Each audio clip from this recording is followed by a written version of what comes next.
Bem, vamos continuar os nossos exemplos implementados em linguagem C. A gente vai retomar aquele exemplo do programa que a gente fez para que de forma recorrente ele peça ao usuário para selecionar alguma opção.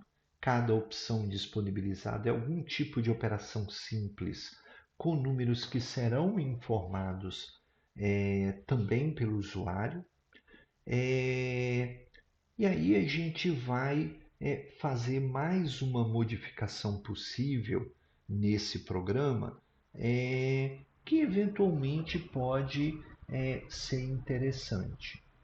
Por enquanto, nós não vamos fazer algo que venha a enxugar de forma importante o código, mas a gente vai explorar uma alternativa à implementação do if-else.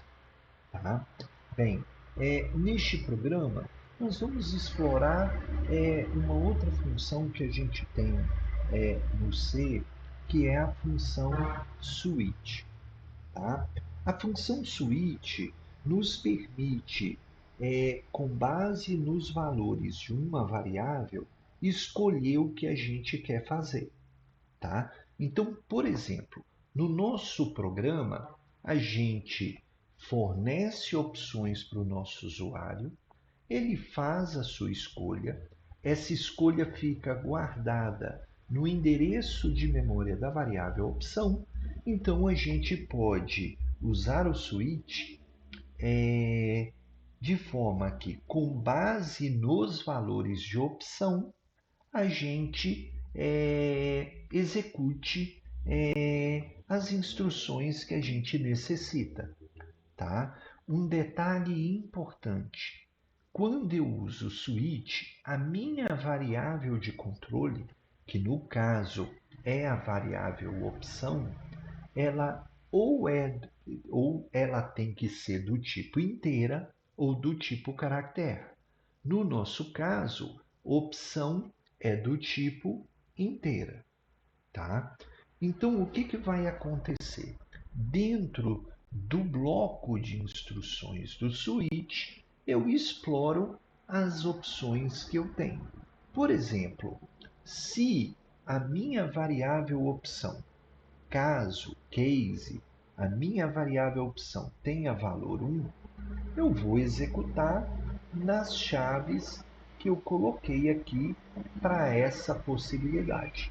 Então, caso a minha variável opção tenha o valor 1, eu vou executar o que está entre essas chaves da opção 1. No nosso caso, eu vou aproveitar o código que eu já tinha lá do if do programa anterior e vou simplesmente copiar ele aqui.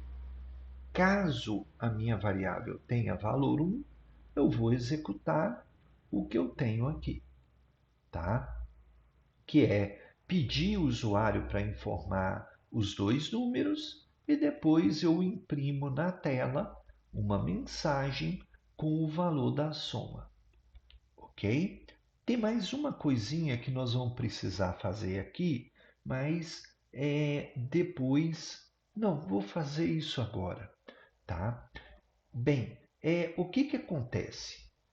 É, eu eventualmente eu vou ter que explorar outros casos. Então, por exemplo, eu sei que a minha variável pode ter valor 2. Então, eu coloco um case para verificar se o valor da variável opção é 2. E aí eu venho, executo o que está aqui dentro das chaves do 2. O problema é o seguinte: se o usuário digitar a opção 1, tá?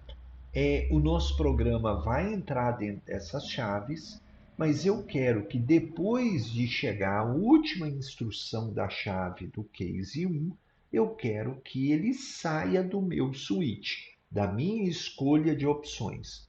Para isso, para eu ter certeza que isso vai acontecer, eu tenho que colocar uma instrução break no final de cada um dos cases que eu tenho no meu programa, porque aí eu garanto que ao executar o código dessa chave, eu não vou sair executando as instruções dos outros cases. Isso é uma particularidade do C que em outras linguagens de programação, melhor dizendo, não vai acontecer.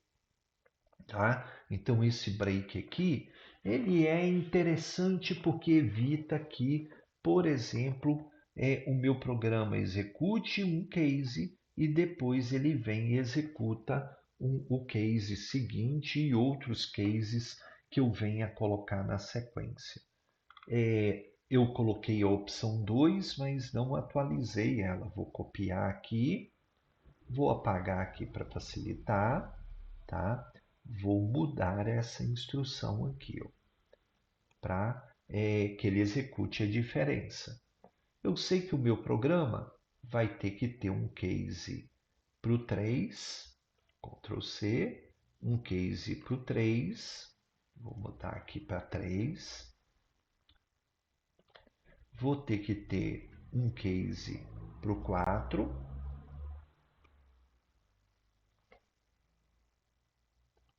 e eu também tenho uma opção para o 5.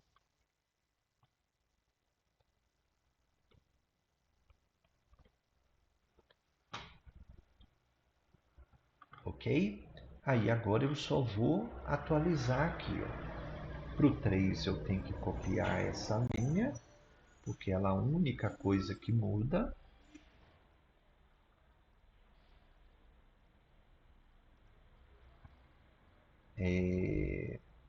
Copiei do 3.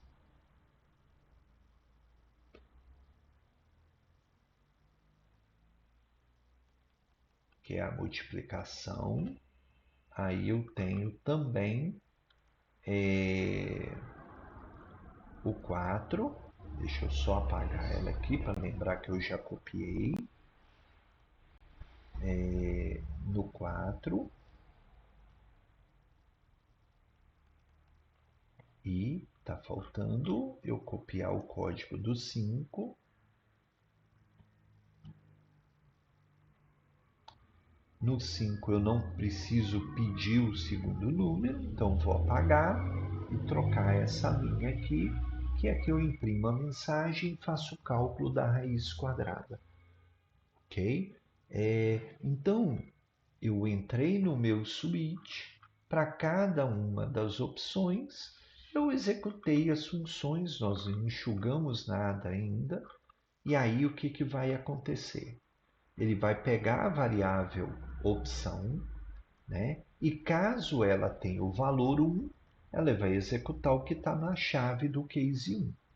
Caso seja 2, vai executar o que está na chave do 2.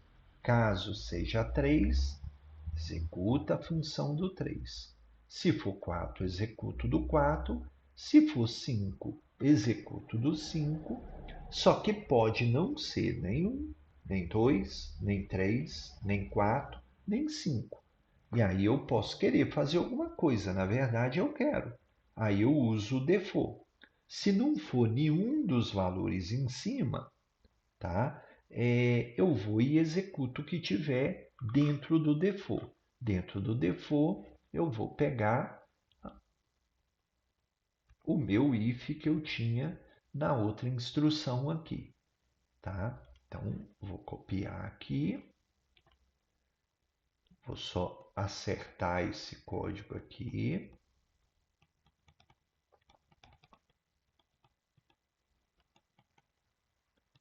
para ficar mais indentado. No meu código, o que eu fiz foi simplesmente trocar a sequência de ifs elses pelo default.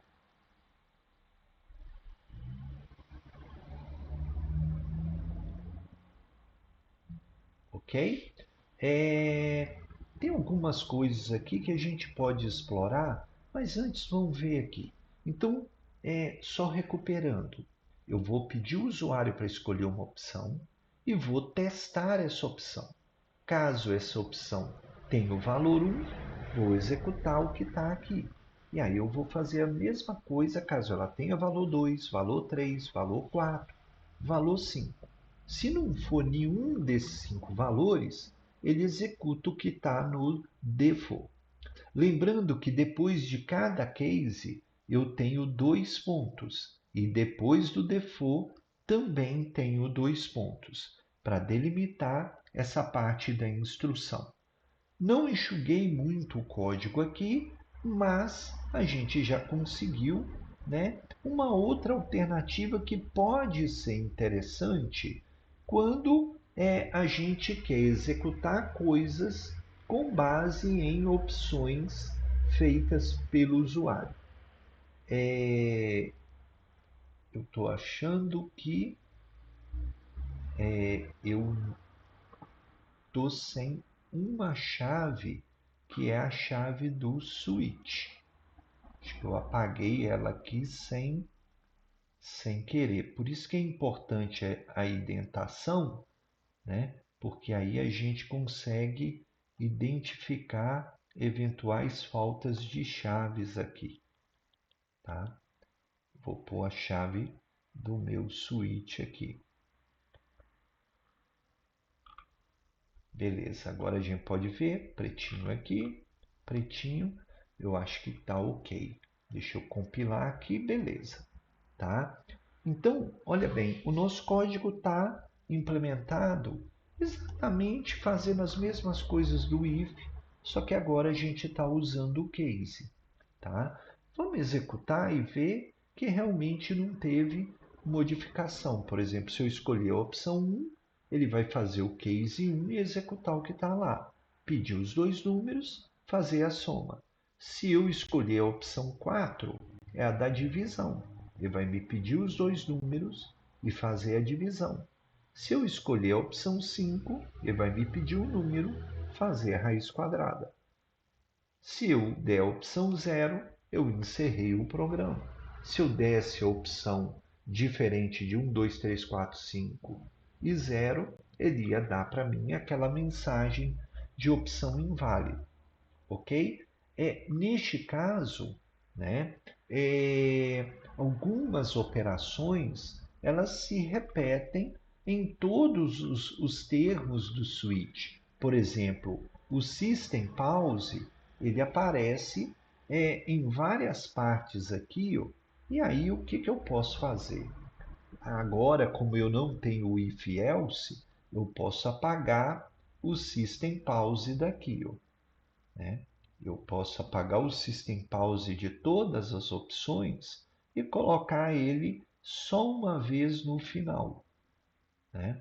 Depois que eu tiver executado o meu switch. Ou seja, depois dessa chave, eu posso vir aqui e inserir o meu system pause, tá? As outras opções eu não tenho ainda muito o que fazer. Por quê? Porque se eu tenho as opções de 1 a 5 que sempre pedem o primeiro número, eu poderia colocar ela para fora do switch. Porém, a última opção, a default, eu não tenho que pedir número. Então, por hora, eu vou manter aí, a gente vai seguir modificando o nosso programa na sequência para tentar melhorar as operações, tá? Eu acho que está ok, né? E aí o nosso programa, por exemplo, se eu digitar 45, é uma opção inválida, né? E aí a gente continua executando o nosso programa do mesmo jeito. Provavelmente, quando tem opção inválida aqui, eu esqueci de apagar o System Pause daqui, ó.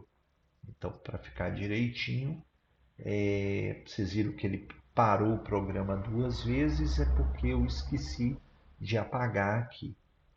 Bem, eu vou encerrar esse vídeo aqui e vou gerar um outro vídeo com a gente continuando a mexer nesse programa para ver o que dá para explorar, para melhorar, para modificar, né, as opções de escolha que a gente tem. Por hora, obrigado.